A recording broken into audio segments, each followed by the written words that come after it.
If someone is stalking you and being creepy, tell someone. Hard time forgetting, even harder forgetting.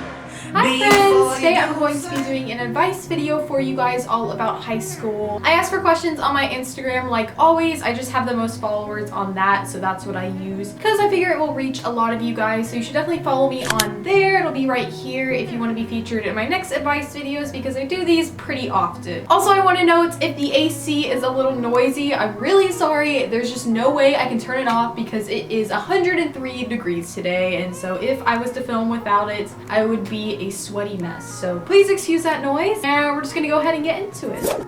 Amy Kudron 13 asked how to manage AP classes with all the other activities that you do. I started taking AP classes my sophomore year, and it's definitely just figuring out what works for you. Just make sure you do your work immediately when you get home and don't sit on your laptop for an hour because you're really gonna lose motivation. I mean, grab a snack or something, but just get home and start doing your homework. Just think of all the things that you'll be able to do once you're done with your homework, and that kind of sort of motivates me. Madison Eliza MC asked how many extracurriculars are too many? Should we get involved right away or wait until second semester or sophomore year? Definitely get involved as soon as you can because that's when you can start making friends. I joined my dance team my freshman year, actually the summer before my freshman year, and I met so many awesome people, and so definitely get involved as soon as you can. Freshman year is also a great year because you're not going to have the hardest classes. It may seem like they're hard at the time, but it gets harder, I'm sorry to say. But you do want to meet friends as quickly as you can, and I feel like the best way to do that is joining clubs, as stereotypical and cliche as it sounds.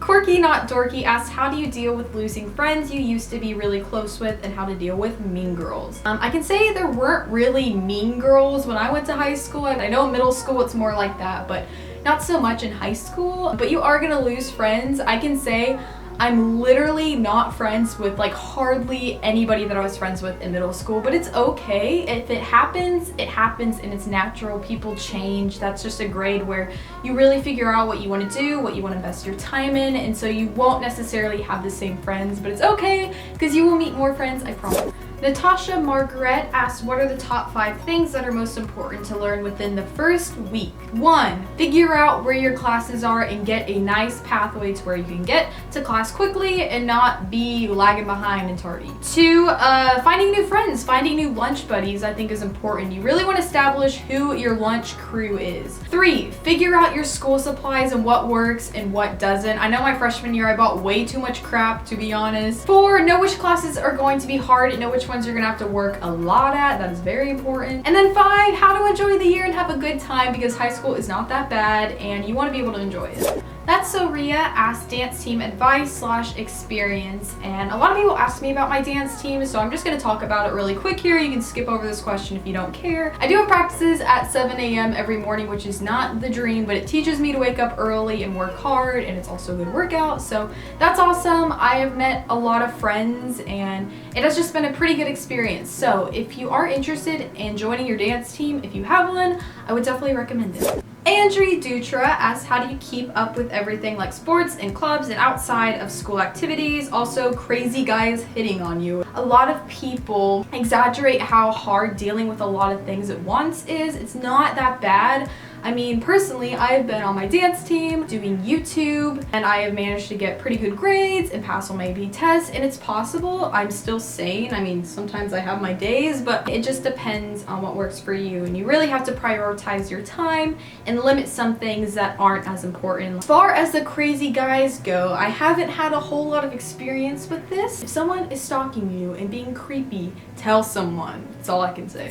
Stargirl0126 asked, do you have any tips on how to calm down during presentations? I'm really shy, so presentations aren't exactly my strong suit. Thank you, and I love you so much. I love you too. I actually took speech my sophomore year of high school, so if you're not already required to take it, definitely take speech. Force yourself to talk in front of people. It's such an important skill that you need to learn. Usually if you're in a class doing presentations, everyone's gonna have to do one, so just know everyone's nervous, they're feeling the same way that you're feeling, and it's gonna be okay, and that's all I can say. Kenna J asked, how is it having no classes with any of your friends? And from personal experience, I can tell you, usually the class where I didn't know a lot of people ended up being the most fun classes. I don't know why. Just strike up a conversation with someone fun and try to make some friends, because I can tell you those classes can end up being very fun. Along with that question, Sammy Woodard asked how to put yourself out there more to make new friends. Just attend events if your high school has football games or basketball games or maybe like parades or something, I don't know. Attend those things. I know they might seem lame and people might tell you, oh, the homecoming dance is lame, because everyone does that at my school. If you sit at home watching Netflix all the time, you're not going to meet friends. So don't complain about not having friends when you really didn't put yourself out there, you know? So just do the activities. I know people might say they're stupid, but do them. Sandra Gonzalez asked, how do you stay focused, and do you think it's possible to move up in your class your senior year, plus tips if you do? I would say I have a very large class. So for me, my class rank is pretty much set, and for the past 2 years it really hasn't changed a lot besides like 1 or 2 spots. But that's for me personally. I don't know if you have a smaller school if it would be easier to move up. I know my class is about 600 students, so I'm pretty much stuck where I'm at, but I like where I'm at, so it's okay. Take AP classes if you get those 10 or 5 extra points added on. Study harder, ask for extra credits. I guess just try to move up that way. So those are all the questions I'm going to answer in this video. If you have any other questions, I will definitely be answering the comments of this video a little more than I usually do, so just leave them down below and I will try my best to reply to you. If I don't, please don't be mad at me. Also, like this video if you are going to be a freshman next year. I would love to see all my fishies like this video. And if you're in the mood for watching some more back to school videos, I have a lot linked down below, and I also just did one about 15 things you need for back to school, so definitely check that one out and my other ones, and I'll see you guys in my next video. Bye!